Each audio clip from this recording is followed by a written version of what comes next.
Bonjour et bienvenue, je m'appelle Fallou Bousso et je suis là pour vous passer les actualités de la semaine et celles de Sandrine Bousso sur la chaîne Al-Azhar Excellence. Premièrement, Sadio Mané, la star sénégalaise, parle des problèmes d'organisation de la Coupe d'Afrique des Nations.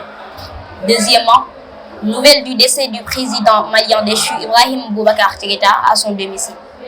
Troisièmement, l'Algérie fait ses adieux au tournoi en phase de poule face à son homologue la Côte d'Ivoire. Quatrièmement, le train express régional devient payant après 18 jours de gratuité. Cinquièmement, le Qatar et la Turquie ont eu un accord pour sécuriser l'aéroport international de Kaboul. Sixièmement, les centres américains mettent en garde contre les voyages dans 22 pays. Septièmement, au niveau de notre école, l'administration a changé les jours d'école dans les classes primaires. Huitièmement, le ministère de l'Environnement commence à bien fonctionner. Neuvièmement, le ministère de la Santé a effectué des visites de terrain dans les hôpitaux de la ville. Dixièmement, le ministre de la Culture souhaite tenir des cours de mayalis dans l'école et aussi une formation professionnelle. Il souhaite aussi organiser des clubs de français, anglais et scientifiques. Nous vous donnerons les détails dans peu de temps.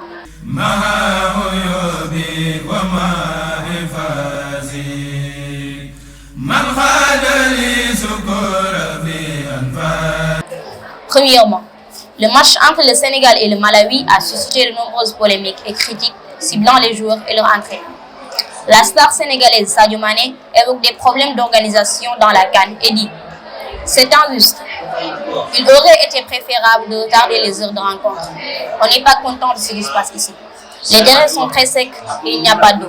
Ce n'est pas une excuse, mais il faut parler de ces problèmes pour les régler. » Ce qu'on va retenir aujourd'hui, c'est la qualif, même si déterminant les joueurs on est tous conscients de la situation actuelle de l'équipe, mais comme je l'ai dit tout à l'heure, d'organisation dans moi la je suis cette sélection pendant 10 ans et je c'est pense injuste qu'il aurait été préférable de retarder que ce soit les matchs de rencontre. poule de la CAN ou n'est pas les content de ce qui se éliminatoires, on a passe toujours ici. cartonné, Les je terrains pense que sont vous êtes très secs. au courant de ça. Il n'y a pas d'eau, ce n'est pas une excuse, mais il faut parler de ces problèmes pour les régler. Cette CAN, c'est pas la même. On est conscient, bien sûr, c'est difficile pour nous tous, mais bon, comme je l'ai dit tout à l'heure, ce qui est à retenir maintenant, c'est la qualif. Il faut juste être patient. On va essayer de travailler davantage pour...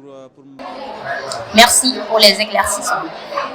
Deuxièmement, annonce du décès de l'ancien président malien Ibrahim Boubacar Keïta chez lui à Sibinekoro dimanche à 9h du matin après une longue maladie à l'âge de 117 ans.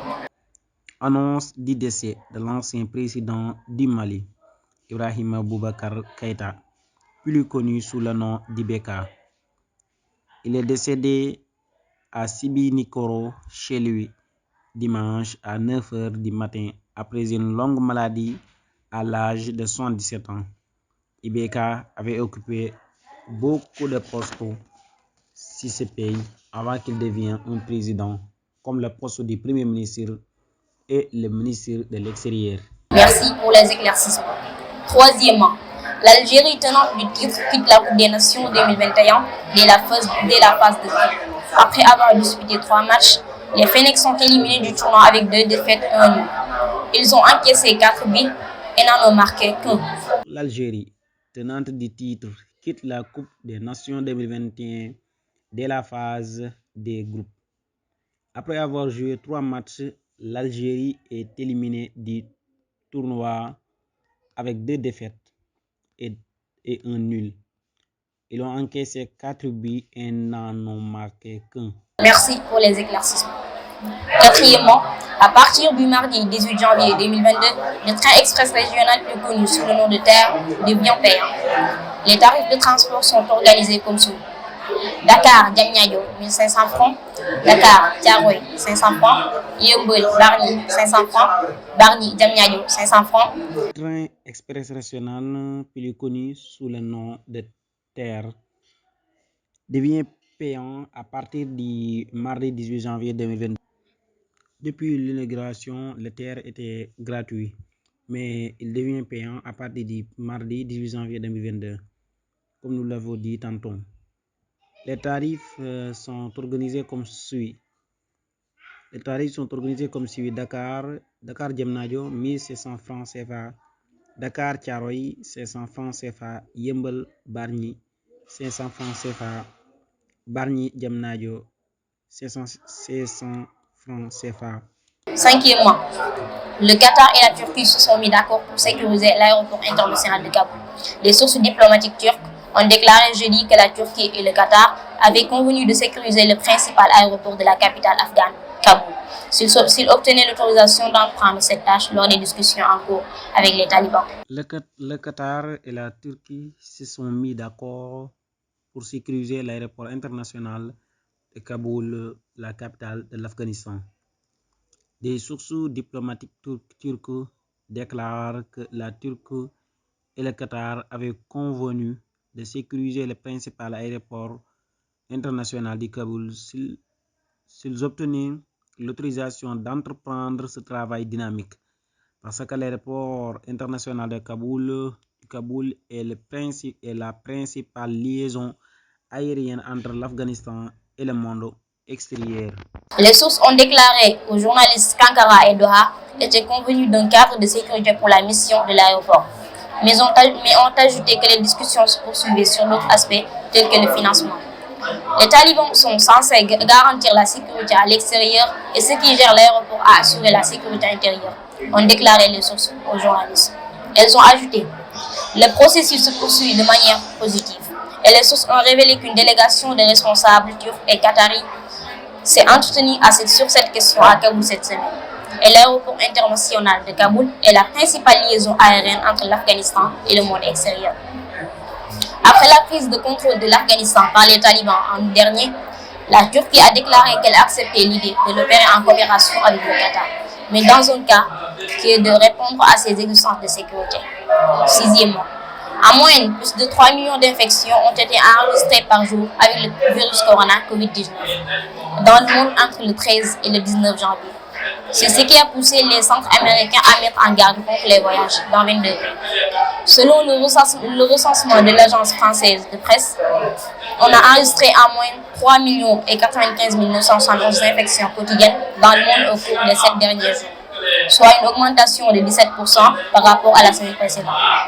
La propagation du mutant hautement contagieux Omicron a accéléré la propagation de l'épidémie ces dernières semaines, car les chiffres actuels sont supérieurs de 440% au résultat des 569 000 infections quotidiennes enregistrées entre le 18 et le 24 novembre 2021. Le variant Omicron a été découvert en Afrique du Sud au Botswana, et les chiffres actuels sont bien plus élevés que ceux enregistrés lors des précédentes vagues épidémiques dans le monde. Avant l'avènement de l'Omicron, le bilan quotidien moyen était de 806 840 entre le 23 et le 29 avril 2021. Les régions qui connaissent actuellement les taux d'incidence les plus élevés sont l'Asie, en moyenne de 385 472 infections quotidiennes.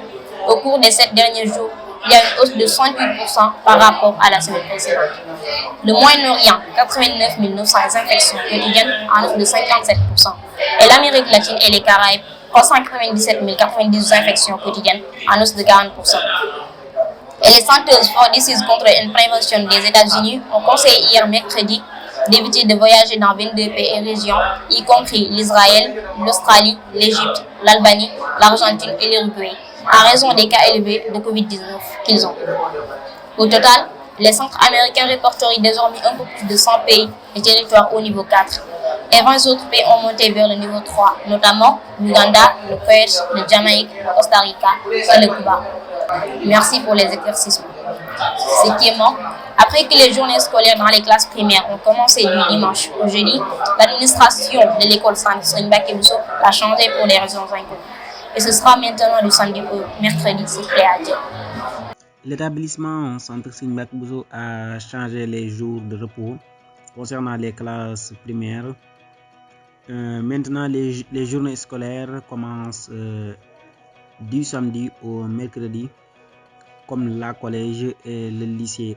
Au lieu de dimanche au jeudi, l'administration l'a changé pour des raisons inconnues.